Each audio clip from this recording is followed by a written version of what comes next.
రోజు తీసుకుని వెళ్తాం అనుకోండి, వాళ్ళు ఏమంటారు, లోకంలో ఉన్నవారు ఎలాగోలంగా మాట్లాడుతూ ఉంటారు, ఎకసక్యంగా మాట్లాడుతూ ఉంటారు, బురదజల్లే ప్రయత్నాలు చేస్తూ ఉంటారు. అంటే ఏంటి, వారు ఎలుగుతుంటే దేవుళ్ళు వారిని ఏం చేయాలనండి, ఆర్పియాలని. కొంతమంది విశ్వాస జీవితం అలాగే ఉంటుందండి. కానీ దేవుని వాక్యం అనేక మందిని మనం ఏం చేయాలంటే ప్రభావితం చేయాలి. అనేక మందిని మనం ఏం చేయాలంటే వెలిగించడానికి మనము కారకులుగా అవ్వాలంట. చూడండి, మత్తయి సువార్త 5వ అధ్యాయంలో 14వ వచనంలో, పక్కనే ఉన్న మత్తయి సువార్త 5వ అధ్యాయము 14వ వచనంలో ఏం చెప్పాడు అంటే, 5వ అధ్యాయం 14వ వచనం చదవండి. కొండ మీద నుండి పట్టణము మీరు లోకములకు ఏమై ఉన్నారంటండి, వెలుగై ఉన్నారు. అందరూ దేవునికి స్తోత్రం చెప్తాం. హల్లెలూయా, హల్లెలూయా. మీరు లోకములకు ఏమై ఉన్నారంటండి, వెలుగై ఉన్నారంట. మన లోకానికి ఏమై ఉన్నామంటండి, వెలుగై ఉన్నాం. చాలా మందికి వెలుగు గురించి అవగాహన ఉండదండి. చూడండి, ఇప్పుడు వెలుగుకి అంత విలువ ఉండదు. ఇప్పుడు పగలు అదే 6:30 దాటింది అనుకోండి, ప్రతి ఒక్కరికి ఏం కావాలి అంటే వెలుగు కావాలి. ఇంట్లో పని చేసుకోవాలంటే వెలుగు కావాలి. చక్కగా భోజనాన్ని సిద్ధపరచాలంటే వెలుగు కావాలి. ఎవరు చదువుకోవాలంటే వెలుగు కావాలి. టీవీ చూడాలంటే వెలుగు కావాలి. ఎవరి మనం ఏదైనా కాపాడాలి అంటే చీకట్లో ఏది కూడా మనకి కనపడదు. అప్పుడు వెలుగు ఎంత విలువైనదో, వెలుగులో దాగి ఉన్న గొప్పతనం ఎంత మనిషికి అవసరమైనదో చీకటి పడితే కానీ ఈ వెలుగుని గురించిన అవగాహన ప్రతి మనిషికి అర్థము కాదు. అందుకని దేవుడు అన్నాడు, మీరు లోకమునకు వెలుగై ఉన్నారు అన్నాడు. దేవునికి స్తోత్రము, హల్లెలూయా.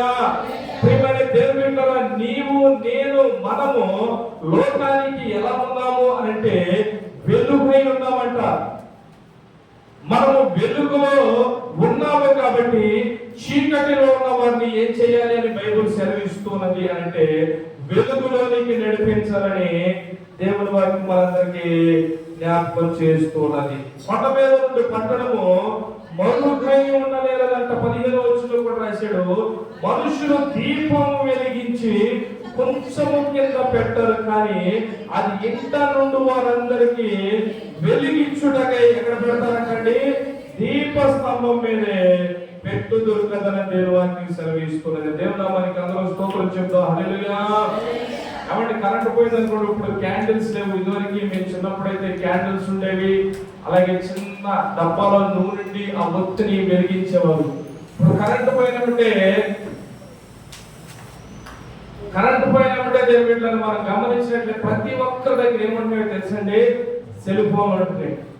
ఆ సెల్ ఫోన్ వెంటనే లాక్ తీసి టార్చ్ చేసేటివే. కొంతమంది అయితే ఏం చేస్తారంటే, కొంతమంది భర్తలు ఏం చేస్తారంటే ఫోన్కి అని భార్యలు తీసుకొని వంట వండి దగ్గరికి వెళ్ళి వంట వండి టచ్చుకొని వంటలో పడేస్తారు. ఆ ఫోన్ ఏమన్నా 2 ఏళ్ళు 3 ఏళ్ళు అండి, 5 ఏళ్ళు 10 ఏళ్ళు 20 ఏళ్ళు. ఆ రోజు గొడవ, మళ్ళీ ఫోన్ కొనాదాక్షతో గొడవ.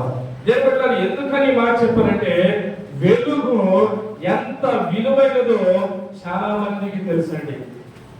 కానీ వెలుగు విలువైనదే, కానీ వెలుగు సంబంధంగా అనేక మందిని తీర్చినప్పుడే దేవుని ప్రజలకు, దేవుని నమ్మిన వారికి ఆశీర్వాదం అని దేవుని వారికి సెలవిస్తున్నది. అదే రాశారు, ఏమని రాశారంటే వెలిగించేది కొంచెం కింద మంచం కింద పెట్టరు, కానీ ఎత్తైన స్థలంలో పెడితేనే కదా దానికి విలువ అని రాశాడు. హల్లెలూయా.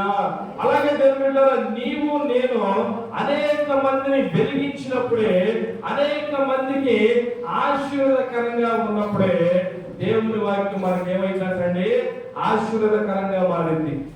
చూడండి, యోబు గ్రంథము 38వ అధ్యాయం 7వ వచనం ఏమంటున్నాడు అంటే,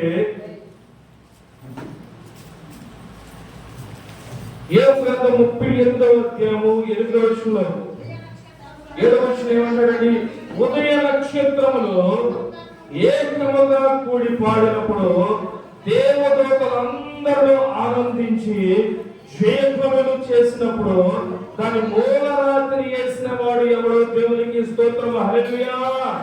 ఉదయ నక్షత్రములు ఏకముగా కూడతాయి అంట. ఉదయ నక్షత్రములు ఏకముగా కూడి ఏం చేస్తాయి అంటండి, పాడతాయి అని దేవుని వాక్యం సెలవిస్తున్నది. నక్షత్రములు వెలిగించడానికేనా? లేదండి. నక్షత్రములు ఏకముగా కూడి ఆ వెలుగు ద్వారా దేవుని మహిమ పరుస్తూ ఉంటాయని దేవుని వాక్యం మనకి చాలా స్పష్టంగా జ్ఞాపకం చేస్తున్నది. సముద్రపు తరంగములు కూడా దేవుని మహిమ పరుస్తూనే అని బైబిల్ గ్రంథం మనందరికీ జ్ఞాపకం చేస్తున్నది. భూమి కూడా ఘోషించి దేవుని మహిమ పరచుచూ ఉన్నదని బైబిల్ గ్రంథంలో రాశాడండి. కొండలు కూడా దేవుని మహిమను విమర్శిస్తూ అని, అవి కూడా దేవుని స్తుతిస్తూ అని పరిశుద్ధ గ్రంథంలో రాశాడండి. అలాగే చెట్టులని, అలాగే ప్రతిది మేఘములని, అలాగే ఆకాశములని, అలాగే సూర్యచంద్రులని అనేకమైనవి కూడా దేవుని చేత సృష్టింపబడినవి. కాబట్టి దేవుని బిడ్డలారా, అవన్నీ కూడా దేవుని మహిమను వివరిస్తూ దేవునిని కనపరుస్తూ దేవుని వాక్యం మనందరికీ చాలా స్పష్టంగా జ్ఞాపకం చేస్తున్నది. దేవునికి స్తోత్రం. హల్లెలూయా. అందుకే రాశాడు యోబు గ్రంథము 38వ అధ్యాయం 7వ వచనంలో, ఉదయ నక్షత్రములు ఏకముగా కూడి పాడతాయి అంట. ఉదయ నక్షత్రములు ఏకముగా కూడి ఏం చేస్తాయి ఏంటంటే పాడతాయి అని దేవుని వాక్యం సెలవిస్తున్నది. అదే 38వ అధ్యాయము 19వ వచనం ఏమన్నాడు, వెలుగు నివసించు చోటునకు పోవు మార్గమేది, చీకటి అనుదాని ఉనికి పట్టు ఏదని రాశాడండి. చాలండి. వెలుగు నివసించు చోటునకు పోవు మార్గమేది. వెలుగు దేవుళ్ళ ఎక్కడైతే చీకటిగా ఉంటుందో అక్కడ ఒక చిచ్చేసామనుకోండి, లైట్ పెట్టి, ఆ వెలుగు ఏం చేస్తుందంటే చీకటిని పారదోలుతుంది అని బైబిల్ గ్రంథంలో మనం చూస్తూ ఉంటాము. ఎక్కడైతే చీకటి ఉంటుందో అక్కడికి ఏం కావాలి అని అంటే వెలుగు కావాలని బైబిల్ గ్రంథం మనందరికీ జ్ఞాపకం చేస్తున్నది. మీ అందరికీ తెలుసని నేను అనుకుంటున్నాను. మీ అందరికీ తెలియకపోతే ఏంటంటే, లోకమంతా చీకటిగా మారిందని పరిశుద్ధ గ్రంథంలో రాశాడండి. లోకమంతా పాపముతో చీకటిమయమైపోయిందని పరిశుద్ధ గ్రంథంలో రాశాడండి. మనిషి అవిధేయత వలన, మనిషి అక్రమం వలన, మనిషి పాపం వలన, దేవునికి తిరుగుబాటు చేయటం వలన లోకమంతా చీకటిగా మారిపోయినట్లండి. ఆ చీకటిని పారదోలటానికి వెలుగు సంబంధి అయిన యెహోవా దేవుడు, యెహోవా దేవుని కుమారుడైన యేసుని ఈ భూలోకానికి పంపించాడు. ఈ భూలోకం మొత్తము ఆ వెలుగు కుమారుడు రావడం వలన ఈ చీకటి మొత్తం ఏమైందంటే పారదోలబడిందని దేవుని వాక్యం మనందరికీ జ్ఞాపకం చేసుకున్నది. దేవుని మనకి బిగ్గరగా స్తోత్రం చెప్తాం. హల్లెలూయా. అదే రాశాడు ఒక మాట. ఆ మాట చూపించిన సందేశంలోనికి నేను కంటిన్యూ అవుతాను. చూడండి ఏమంటున్నాడు అంటే, దీని బిడ్డరా, యాకోబు సువార్త 1వ అధ్యాయంలో 5వ వచనంలో ఏమంటాడు చూడండి. యాకోబు సువార్త 1వ అధ్యాయము 5వ వచనం, ఆ వెలుగు చీకటిలో ప్రకాశించుచున్నది కానీ చీకటి దాన్ని ఏం చేస్తుందంటే గ్రహింపగా ఉంటుంది. వెలుగు లోకంలోనే ఉంది, నమ్మాలి. మీరు అందరూ కూడా ఎవరన్నా అడిగితే చెప్పాలి కూడా. యేసు ప్రభువారు లోకంలోనే ఇక్కడే ఉన్నాడండి. యేసు ప్రభువారు మనలోనే ఉన్నారు, మనతోనే ఉన్నారు, లోకంలోనే ఉన్నారు. ప్రపంచంలో ఎక్కడికి వెళ్ళిన యేసు ప్రభువారు ఉన్నారు.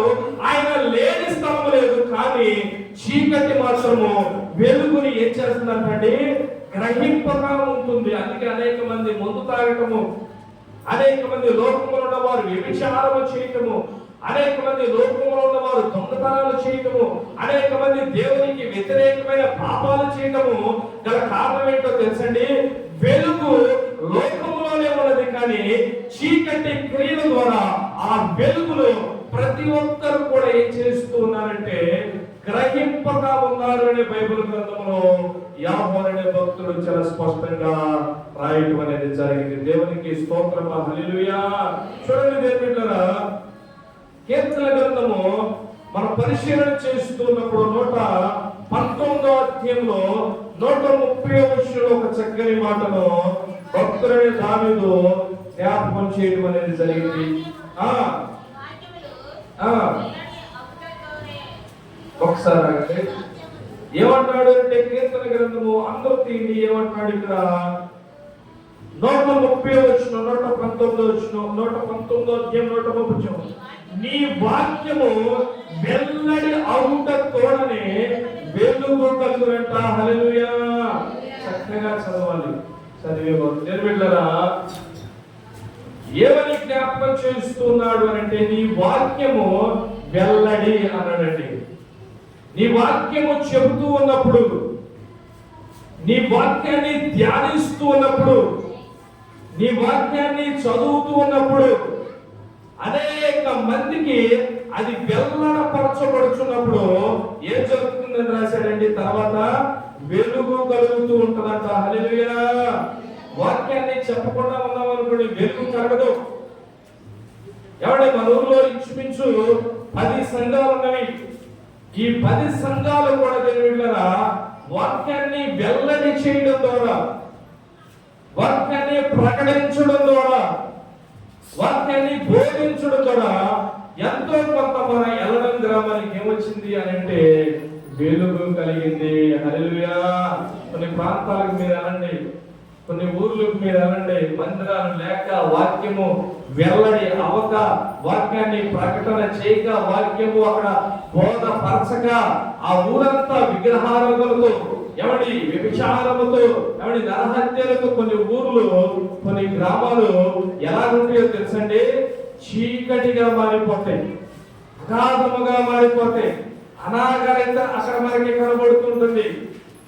ఈరోజు మన ఎర్ర గ్రామం ఇంత ఆశీర్వాదకరంగా కానీ, ఇంత దీవెనకరంగా కానీ, ప్రజలందరిలో ఎవరు మీటింగ్లు పెట్టినా అక్కడికి వెళ్ళటము, ఎవరు సెమీన్ క్రిస్మస్ పెట్టినా అక్కడికి వెళ్ళటము, ఇవన్నీ కూడా మనకి ఎలా వచ్చింది అని అంటే సహవాసం. ఇదంతా ఐక్యత అండి. వాక్యము మరి ఇక్కడ వారు అక్కడికి వెళ్తారు, అక్కడ వారు ఇక్కడికి వస్తారు. చూడండి, ఏ ఊర్లో కూడా ఈ సంఘము ఆ సంఘానికి వెళ్ళదు, ఆ సంఘము ఈ సంఘానికి రాదు. చక్కగా మనసాయి గారి సంఘం మన దగ్గరికి వచ్చింది, మన సంఘం అక్కడికి వెళ్తాం, యోగి గారి సంఘం వచ్చింది, రాజశేఖర్ సంఘం వచ్చింది. ఎవడి ఒక ఆలస్యం వాడు తప్ప వారి బోధ వేరే ఉంటుంది కాబట్టి, వారి బైబుల్ వేరే ఉంటుంది కాబట్టి, వారి ఆరాధన వేరే ఉంటుంది కాబట్టి వారి గురించి నేను చెప్పట్లేదు. కానీ మిగతా వాళ్ళు అందరూ కూడా దేవుని బిడ్డలారా సహోదర ప్రేమ కలిగి, మంచి సహవాసం కలిగి, ఎవరు ప్రార్థన పెట్టుకున్నా హాయిగా అయితే మేము రావలేదు, మేము ఆ సంఘానికి చెందిన వాళ్ళు కాదని అనుకోకుండా ఎవరు ప్రార్థన పెట్టినా ఐక్యతగా ఉండి ప్రార్థన పెట్టుకున్న వారి ఇంటికి కూడా ఒక్కరు తెప్పలుగా రావడం వల్ల ఈ రోజు భోజనాలు కూడా చాలా పరిస్థితి. దేవునికి స్తోత్రం చెప్తా. హల్లెలూయా. అంటే ఎందుకని జరుగుతూ ఉన్నదంటే వాక్యము వెల్లడి అవడం ద్వారా అనేక మందిలో ఉన్న ప్రియమైన దేవుని గమనించండి, వెలుగు కలుగుతూ ఉంటుంది. హల్లెలూయా. ఈరోజు ఇంకా అనేక మంది చీకట్లో ఉంటున్నారంటే కారణం ఏంటో తెలుసండి, వాక్యము వారికి ఇంకా బోధపడలేదని అర్థం. వాక్యాన్ని వారు విన్న హృదయంలోనికి చేర్చుకోలేదని అర్థం. హృదయంలోనికి చేర్చుకున్న తర్వాత ఆ వాక్యము వారిని ఏం చేస్తుందో తెలుసండి, వారి చీకటి స్థితి నుంచి వెలుగులోనికి మార్చిందని బైబిల్ గ్రంథం మనందరికీ చాలా స్పష్టంగా జ్ఞాపకం చేస్తున్నది. వాక్యం వెళ్ళడమానండి, వాక్యం ప్రతి ఒక్కరికి బోధించాలి, వాక్యాన్ని ప్రతి ఒక్కరికి చెప్పాలి, వాక్యాన్ని ప్రతి ఒక్కరికి ఈ మైకెత్తడం ద్వారా కానీ, స్తుతి కూడికల ద్వారా కానీ, విజ్ఞాపన ప్రార్థనల ద్వారా కానీ, ఉపవాస ప్రార్థనల ద్వారా కానీ బిడ్డరా వాక్యము ప్రతి ఒక్కరికి వెల్లడి అయినప్పుడు అనేక మంది కూడా వెలుగు సంబంధులుగా మారతారట. దేవునికి స్తోత్రం కలుగును గాక. హల్లెలూయా. వెలుగు సంబంధులుగా మారినప్పుడు ఆ వెలుగు అంటే ఈరోజు మన ప్రసంగం ఏమనుకున్నామండి, స్టార్. స్టార్ అంటే ఏంటండి, నక్షత్రము. నక్షత్రాన్ని డాబా మీద కడతాం, మంచిదే, కట్టొద్దని కాదండి, విమర్శించే బోధ కాదు. కొంతమంది నక్షత్రం కట్టొద్దు అంటారు. క్రిస్మస్ ఎక్కడ ఉంది బైబిల్లో 25 చూపి అని కొంతమంది, ఆ బోధ కాదండి. దేవుని బిడ్డలారా ఎలాగైనా మన యేసు ప్రభువు భూమి మీదకి వచ్చాడండి. డిసెంబర్ 25